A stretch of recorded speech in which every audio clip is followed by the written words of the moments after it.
3:20. Okay, yeah.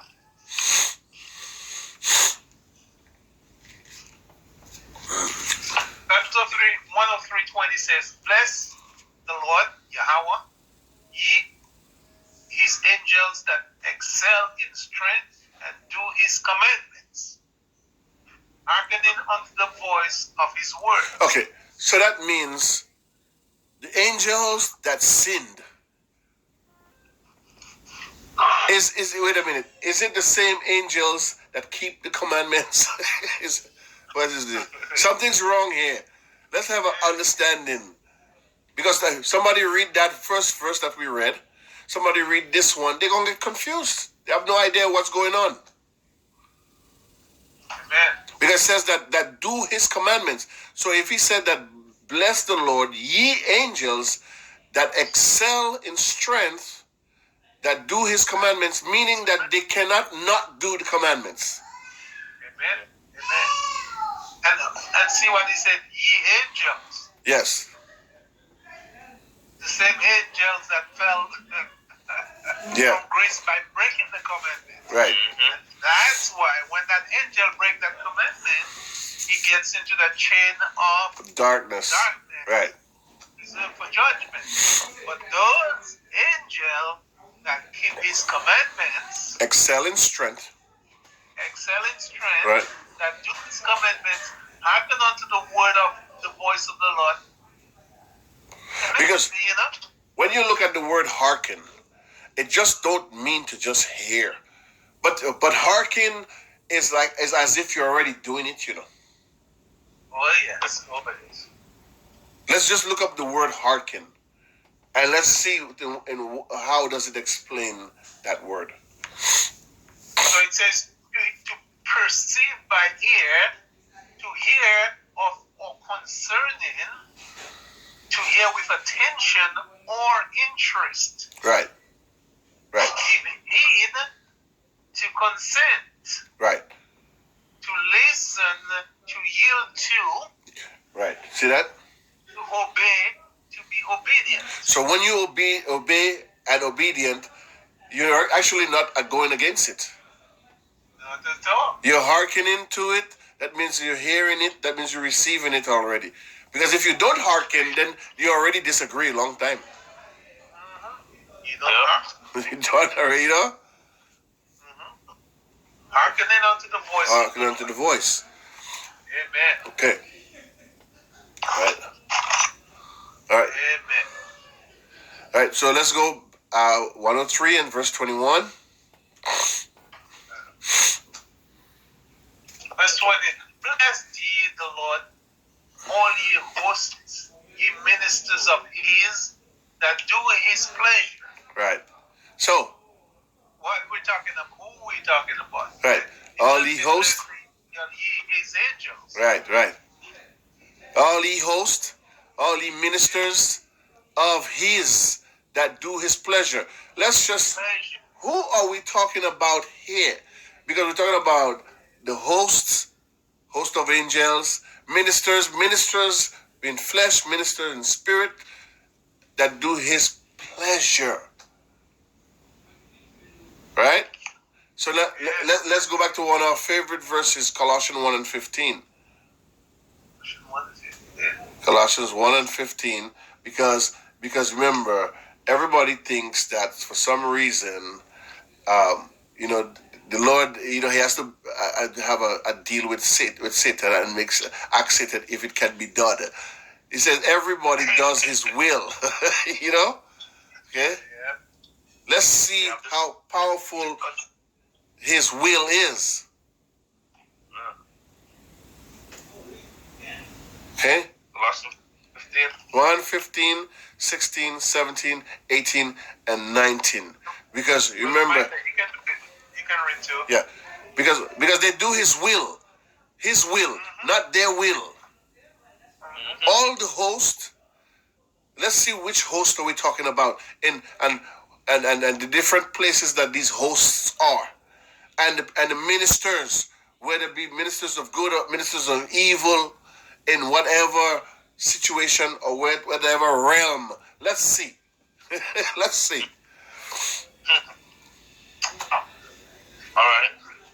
It will start at 13. Mm-hmm. Okay.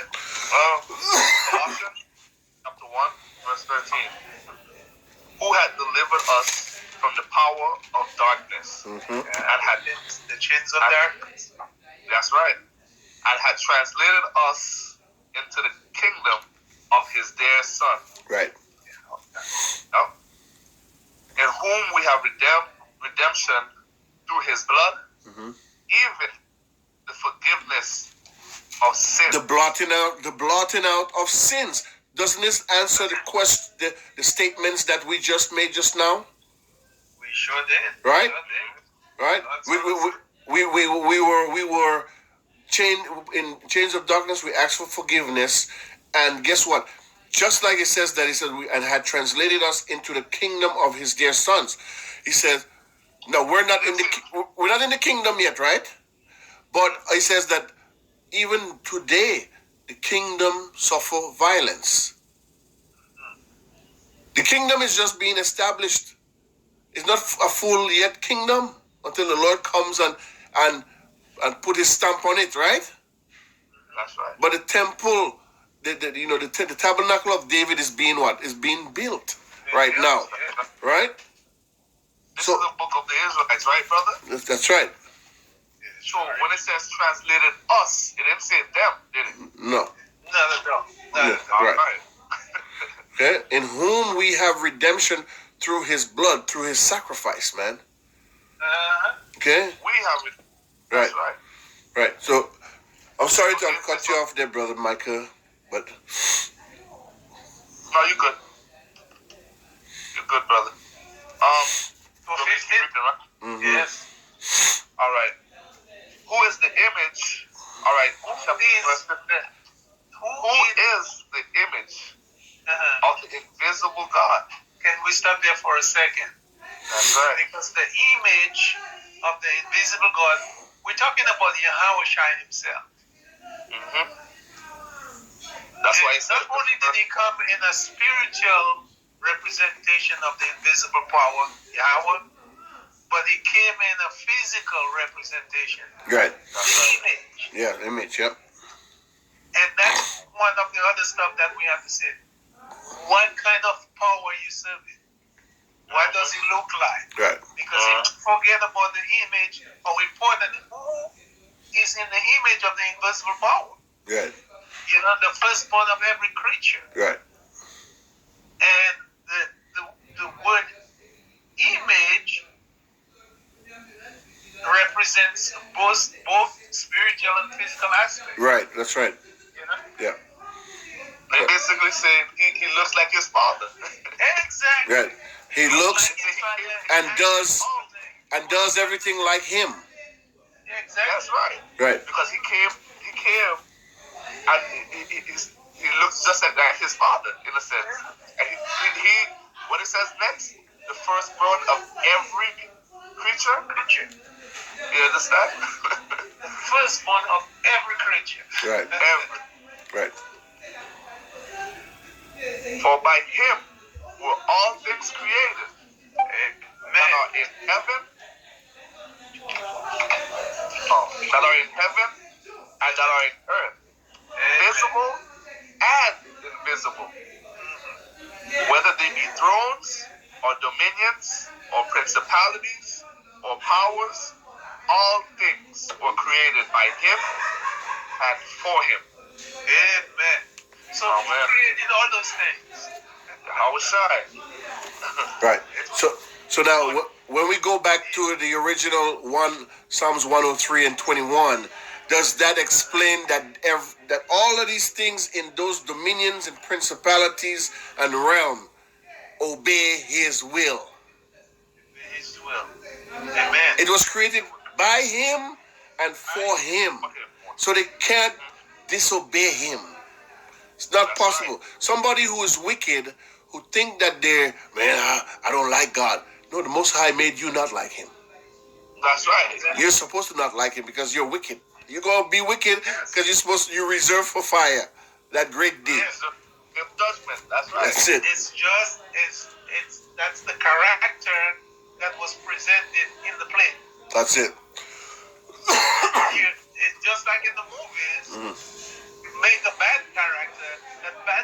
is always going to be bad. That's and it. what happens at the end? And what happens at the end of the movie? The bad character get taken out. Right. That's right. Brother, what's one of my favorite scriptures? What I always say, bro, everybody has their lot, right? Everybody has their lot. We can pull Everybody that has their part to play. Yes. That's right. All right. Keep reading, brother. Yes. Yeah. All right. Verse 17. Kai, we're in Colossians chapter 1, verse 17. Okay. Let me see. And he is before all things, and by him all things consist. That's right. And he is the head of the body, the church, who is the beginning, the firstborn from the dead, that in all things he might be the preeminence. He might have. He might have the preeminence. That's what's the word preeminence?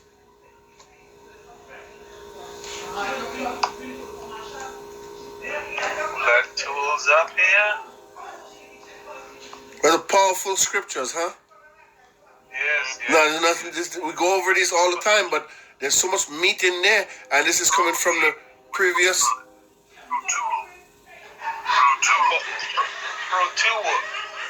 Preeminence is to be first, to hold the first place. Right. Right. But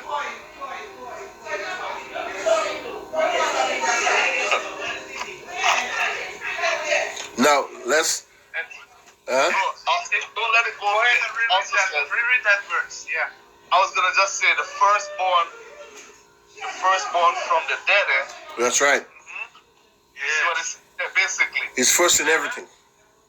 the only one to come back from dead. Right. In all things, he might have the first. He might be the first in all. He's the first. Going to be the first in everything. That's it. That's right. Number one. I'll read it over, brother. Yes. I'll read from 17. And he is before all things, and by him all things consist.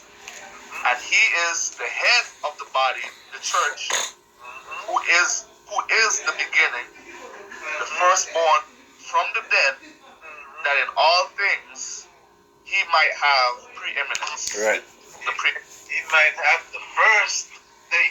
He is the first man. Right. First man of the day. For it pleased the Father that in him should all fullness dwell. All fullness. All fullness. Let's look up the word fullness. In that context, that word doesn't exactly mean what we think it means. So let's get a good definition of that. Pleroma. Mm-hmm. That which has been filled. The body of believers, that which is filled with the presence, power, agency, riches of Yahweh and of the Mashiach, Yahushai. Okay. Abundance, completeness. Yep. Okay. In Bible dictionary it says the superabundance of grace with which he is filled. Right. Man. Yep.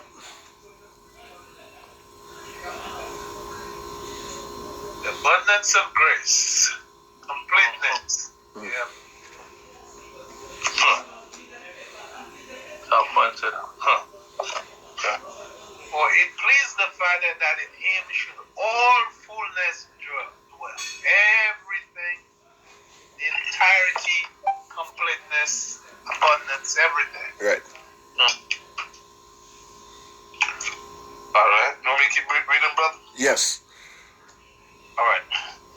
And having made peace through the blood of his cross, by him to reconcile all himself. By him I sing, whether they be things in earth or things in heaven. Right. And you that were sometimes alienated and enemies in your mind by wicked works, yet now have he reconciled. Now, is that exactly what we were just talking about earlier? Amen. That we were in chains of darkness, we got blotted out with the sins that we did, and we have to stay hopeful elect.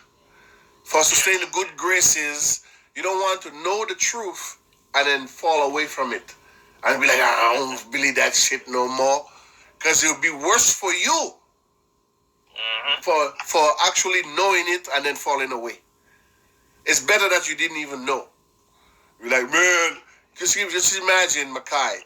Just imagine Mackay. You're like, man, I don't know why my dad make me find out this truth. You know, it would have been better if I didn't know it, because it's too much responsibility. You see, Mackay, that can actually happen. But now you know the truth. You can't not know it now. If you lose knowing the truth, it would be better that you didn't know it. That's right. You understand what I'm saying? Because it would be the punishment would actually be worse for you now. But then when you think about the benefits of knowing the truth and the rewards coming, when you look at it on the other side, be like, wait a minute, those are those guys who didn't know the truth? And wait a minute, those are those guys who knew it, and then they say, I ain't want to do that no more. That's what happened to them? Oh, no, thank you very much. I'll stay where I'm at. You stop staying where I'm at. You see? You knowingly violate the truth. Yeah. And usually, it's in I guess the court system will say, well, we knew that you knew better. You know that, but yet still he did that. So Right. we're going to penalize you a lot more. That's right. That's right. That's right. Right. See, it doesn't seem like what we do, what we say, has reward right now. That's the beauty, is that people who have patience always see the better reward. We always do.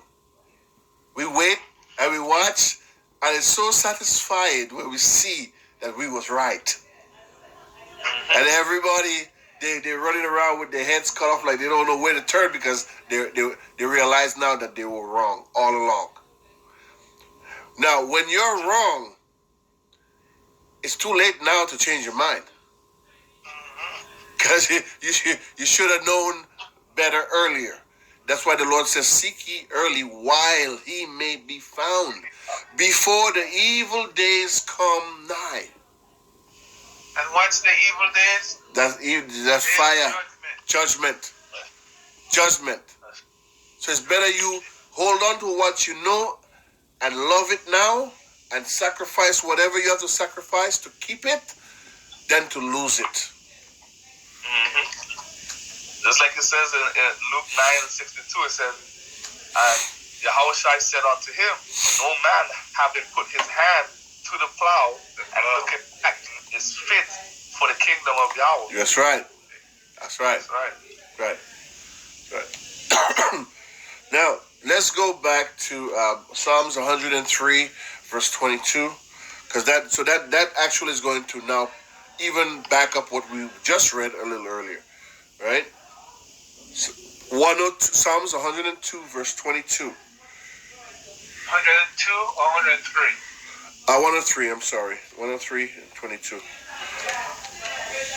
Bless the Lord, all his works in all places of his dominion. Bless the Lord, O my soul. Right. And all the dominion. So we established that the Lord, Yahushai, every dominion, every principality, everything belongs to him. He's For him. So no one can go against him. They do what? His command. And his what? His pleasure. Even if you think you're on the bad side, you're still doing the Lord's work. Right. Okay? You're doing the Lord's work on the bad side, but The reward is you're going to get the bad. If you're doing the work on the good side, you're going to get the good. That's it. Yeah. Then the Bible says, of the Lord. That's right. Exactly. Let's pull it up. That's right. Let's go and serve the Lord. Yep. Yep. Proverbs 20 and 24. Proverbs 20 and 24.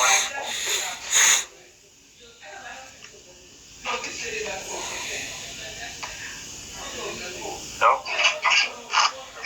Go. Man's goings of the Lord. How can a man then understand his own way? Exactly. It is a snare to a man who devoureth that which is holy, and after vows to make inquiry. Yep. Oh, man. The spirit of a man is the candle of the Lord, especially in all the inward parts of his belly. Yep.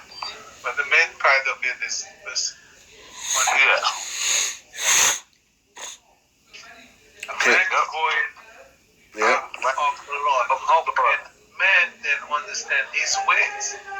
Because what he's saying here that you may not understand your way, but whatever you're doing, whether bad or good, it's of the Lord. That's right. And you just, as you said in Ecclesiastes 5:19, we can go to that. Ecclesiastes 5 and 19. Yeah.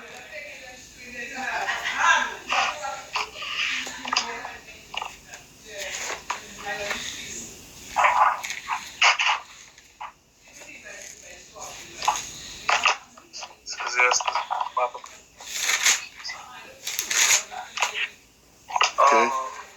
Well, you can come right here if you want. Ecclesiastes 5 and 19. Every man also to whom power had given riches and wealth, and had given him power to eat thereof, and to take his portion, and to rejoice in his labor, this is the gift of power. This is his lot. That's it. This is